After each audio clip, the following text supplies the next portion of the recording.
Alors, pour ceux qui veulent se lancer dans l'aventure Star Citizen, j'ai un petit cadeau à vous faire. Enfin, un cadeau, c'est du donnant-donnant, parce que moi aussi j'y gagne. Si vous entrez le petit code, la Star CB2R R6R9, en respectant exactement comme c'est écrit là, quand vous allez créer votre compte RSI pour jouer à Star Citizen, dans les settings, vous allez rajouter ce code. Il y a une petite rubrique spéciale dans les settings pour le rajouter. Ça vous fait gagner 5000 AUEC pour débuter dans le jeu. Donc voilà, la chose que vous allez gagner, c'est ça. Et moi, ça me permet de monter en niveau pour gagner des vaisseaux. Donc voilà, c'est vraiment du donnant-donnant. Donc tous ceux qui l'utiliseront, merci d'avance. Voilà. Eh bien, bonjour tout le monde, bienvenue sur la chaîne de la Dark Red Security.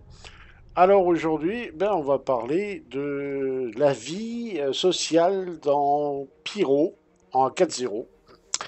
Alors, il faut savoir déjà que Pyro, c'est un système très grand et que les planètes de Pyro sont très différentes de celles de Stanton parce que le Soleil, enfin le Pyro lui-même est un astre mourant qui a de grosses éruptions qui peuvent provoquer pas mal de dégâts, qui peuvent même être létales à certains endroits.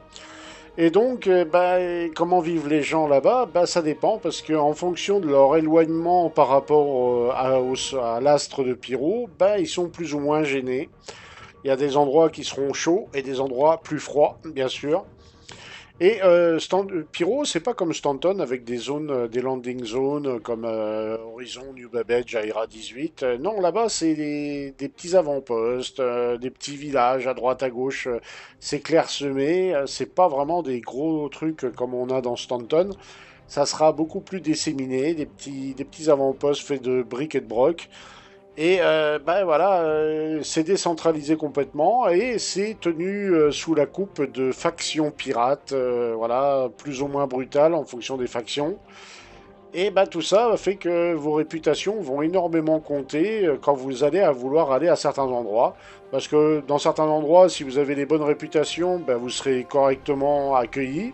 Et dans d'autres, on vous coupe la tête et puis limite on vous mange. Ou voilà, finissez comme lui, là, voilà. Donc il y a beaucoup de choses, il y aura beaucoup de gameplay. Alors il y aura du PVE, hein, ils ont dit qu'il y aura quand même du PVE pour ceux qui aiment bien le PVE, mais il y aura bien sûr éventuellement et surtout du PVP. Et le nouveau gameplay a un Aurora avec des nouveaux MFD, intéressant. Et bien sûr, il y aura une nouveauté, c'est le gameplay agricole. Donc vous allez avoir des exploitations agricoles à gérer. Alors en étant un honnête fermier ou moins honnête fermier, vous aurez des récoltes à faire soit tout seul ou en groupe. Il y a différentes solutions à ce niveau-là. Et l'avantage, c'est que ça sera un gameplay plutôt chill. Pas beaucoup de combats. Car les pirates n'auront pas vraiment d'intérêt à vous attaquer, puisque vous produisez de la nourriture. Donc ils vont pas vous tuer. Ils vont plutôt chercher à faire du commerce avec vous pour s'alimenter, on va dire, à bas prix. Ça sera toujours moins cher que de faire venir la nourriture de Stanton, par exemple. Et donc, les pirates vous traiteront plutôt bien parce que c'est vous qui allez les nourrir, en fait, hein, tout simplement. Et l'estomac chez un pirate, ça compte énormément aussi. Donc, le gameplay, agriculteur, ça sera revente, récolte, stockage, enfin tout ce qui concerne le monde agricole, hein. Et vous pourrez avoir des oasis, des petits endroits paumés comme ici, avec un effet de lumière juste splendide, bout du monde. On se croirait dans un coin paumé d'Australie. Là, non, c'est superbe. Et, et voilà, c'est Stanton, ça sera un peu tout ça, avec un mode de vie, on va dire à la rude, hein, à la fois simple, mais avec des technologies aussi assez modernes et des outils qui sont détournés de leur utilité première pour faire autre chose. Il y aura bien sûr de la maintenance, des réparations à faire dans vos avant-postes si vous y établissez comme fermier, comme la redirection d'énergie, qui est un gameplay qui est hérité de Squadron 42. Voilà, où il faudra ralimenter. Vous ferez à plusieurs des récoltes. Même avec une tête de crâne, voilà, un casque de crâne sur la tête, c'est pas grave. Et vous allez, voilà, vivre là-dedans. Et Si le gameplay agriculteur vous plaît pas, ben il y a aussi le gameplay des casses, les casses de vaisseau. Très intéressantes les casses de vaisseau parce que ben, elles vont vous permettre de, grosso modo, de réparer votre vaisseau sans être obligé d'aller dans les stations. Et à savoir que certaines stations, en fonction de vos réputations, vous seront peut-être interdites d'accès. Et du coup, bah, les casses vont devenir beaucoup plus intéressantes parce que vous pourrez bah, réparer votre vaisseau, euh, éventuellement faire le plein. Il sera possible de faire également le plein de vos vaisseaux dans ces casses-là, de faire des échanges, du troc, des choses comme ça. Et le gameplay s'arrête pas apparemment à ça, parce que vous pourrez aussi bah, leur revendre des choses que vous avez récupérées à droite à gauche. Je sais pas, vous avez trouvé un générateur, un breton, bah vous dites moi il me sert à rien, tu me le fais à combien? Voilà, vous pourrez faire du commerce comme ça tout simplement. Vous aurez plusieurs possibilités. Et vous pourrez même avoir un boulot de ferrailleur, on va dire, sur place, sans forcément avoir à vous déplacer dans le système. Vous pourrez faire du salvage, de la maintenance, enfin tous les travaux que la casse vous demandera de faire, démonter cette URSA, voilà, tous les composants, faut les virer, faut virer les roues, voilà. Bah, ouais, vous allez faire des petits boulots comme ça, apparemment. Alors ça, c'est sur le long terme, hein. Il est sûr qu'on n'aura pas tout ça immédiatement en 4.0, on en aura une partie, hein. Et ils expliquent aussi que bah, comme c'est des systèmes accessibles à tous, bah, il faut se méfier en allant dans ces coins-là parce que bah, si vous tombez sur un pirate qui klaxonne en disant bon tu le bouges ton corsaire, bah, il y a peut-être intérêt à le bouger rapidement parce qu'au final vous risquez d'avoir plus de réparations à faire ou beaucoup plus grave. Et donc vous pourrez faire aussi du salvage à pied en FPS comme il le montre à l'écran, des choses comme ça. Beaucoup de choses intéressantes. Mais voilà, et puis il y aura des machines à entretenir, il y aura de la maintenance classique, comme il le montre là à l'écran, où vous récupérez un fusible, là voilà, vous récupérez le fusible, et puis vous allez réparer la machine qui fonctionne pas bien, voilà, oh là, elle est en rouge celle-là, c'est pas bien là. Allez hop, fusible. Hop, ah bah ça va mieux là, hein, c'est voilà. Bon, des petites choses comme ça, mais vous aurez tout un tas de trucs comme ça à faire en fonction. Alors que ça soit dans un avant-poste ou une casse, ou ça peut même aussi être dans une station, il n'y a pas vraiment de limite. Et vous allez avoir des coins, vous allez avoir une portion exploration. Ah, un MFD de Corsair, joli. Et donc, vous allez avoir pas mal de choses, et vous allez avoir les avant-postes commerciaux qui remplace à Pyro un petit peu bah, les landing zones, les capitales qu'on a, par exemple Horizon, Aira 18, New Babbage. Voilà, c'est un peu l'équivalent, mais en plus petit.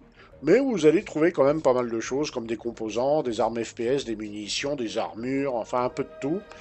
Mais à chaque avant-poste, bien sûr, il y aura une réputation, parce que chacun de ces avant-postes va plus ou moins être contrôlé par telle ou telle faction. Donc en fonction de vos réputations, bah, vous y aurez peut-être accès, où vous serez accepté, mais ouais, voilà, avec regardez de travers, et puis dans certains cas, vous ne serez pas du tout accepté. Vous n'aurez même pas le temps de vous poser, que vous vous ferez tirer dessus, quoi. Et puis il y a des endroits, voilà, Jackson Swap, ou sur Pyro 2, ou sur Canard View à Pyro 6, où vous allez avoir des endroits plus ou moins hostiles, avec des conditions de vie à la rude, où il fait très froid. Vous allez pouvoir trouver du matos, des choses comme ça. Vous allez avoir des endroits spécifiques avec des règles qui leur sont propres. C'est-à-dire que c'est pas forcément une faction qui fait la loi, c'est l'avant-poste lui-même qui fait sa propre loi, avec des lois des fois qui sont complètement particulièrement déroutantes. Ça peut arriver, voilà. Ça se trouve, ils vont vous obliger de boire des verres de lait avant de dire bonjour, allez savoir. Et vous allez avoir des coins comme ici, beaucoup plus Far West, mais très bien protégés. Des sortes de zones, on va dire, ouais, protégées, mais pas trop. Mais ouais, où il y aura des zones plus safe que d'autres, où les réputations seront moins importantes aussi. Mais ouais, voilà, il y a toujours un risque latent qui traîne, hein.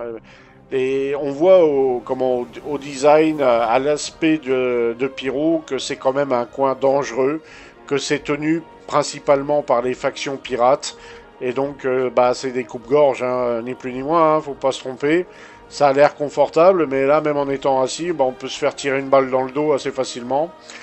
Mais voilà, il y a un artisanat aussi qui sera des fois très recherché par des clients de Stanton. Parce qu'il y a un petit artisanat qui s'est développé à Pyro, mine de rien. Et certains certaines personnes à Stanton sont très friands de ces artisanats-là. Donc il y a moyen de commercer avec Stanton. Et alors artisanat, et puis aussi certaines choses agricoles qui sont très rares et que Pyro a et que Stanton n'a pas, voilà.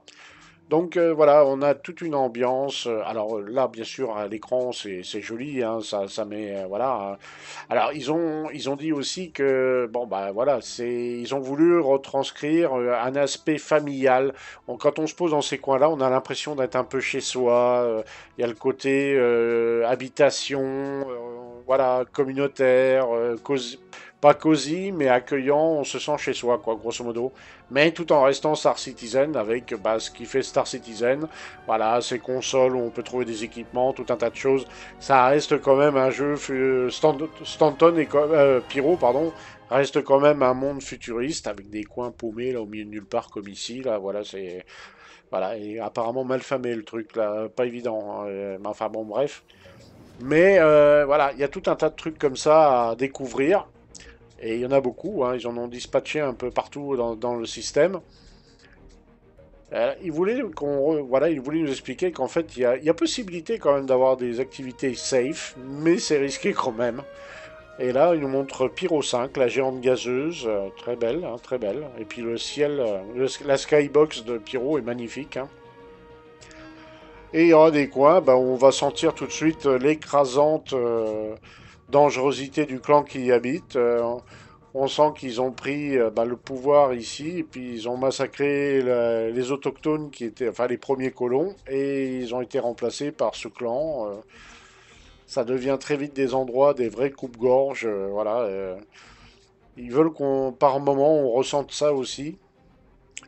Donc oui, oui, il y a une grande diversité à Pyro, c'est ce qui fait qu'elle est très attendue par beaucoup de joueurs, hein, puis franchement, là, le rendu est juste sublime, hein. J'espère qu'on aura réellement ça in-game, hein. Et puis voilà, vous avez des avant-postes où c'est l'anarchie la plus complète. Quand on voit les crânes, on a compris tout de suite que l'ambiance sera pas géniale, géniale, hein. On sent que les gars ils dorment à la belle étoile, c'est un peu nawak, voilà.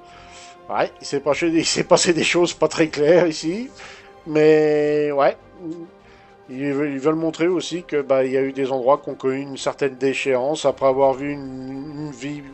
Ces endroits-là, après avoir eu une vie paisible, ont eu une vie bah voilà cauchemardesque. Ils veulent retranscrire ça aussi. C'est plutôt bien vu, hein, ça rend plutôt bien, hein. Mais bon, une chose est sûre, ils le répètent, hein, Pyro, bah le danger est à chaque coin de rue. Et dès que vous passez une porte, bah, il y a déjà un risque, hein, voilà. Donc ça annonce la couleur. Mais vous pourrez faire ferrailleur, vous pourrez faire fermier, ce qui sera quand même plus safe, mais pas exempt de danger quand même, hein. Regardez-le, il a pas eu de bol lui, hein. On dirait Jared. Et oui, Pyro, ça va être un peu tout ça. Un système sans foi ni loi, avec quelques endroits relativement safe. Voilà, c'est ce qu'il fallait retenir. Mais on va dire dans la majorité, très très très très risqué, très dangereux, mais intéressant à explorer. Sur ce, je vous souhaite à tous eh ben, une bonne journée ou une bonne soirée, et on se dit à plus tard dans le verse. Si jamais vous voulez participer à l'aventure Star Citizen, n'hésitez pas à utiliser mon code référal qui est dans la description de la vidéo. Vous l'utilisez en créant votre compte sur le site RSI, vous l'insérez dans votre setting et ça vous fera gagner 5000 AUEC. Et moi, ça me permet de monter en niveau pour gagner des vaisseaux. C'est du donnant-donnant. Je vous souhaite à tous une bonne journée, une bonne soirée et on se dit à très bientôt dans le verse. Ah, ciao ciao ciao ciao tout le monde!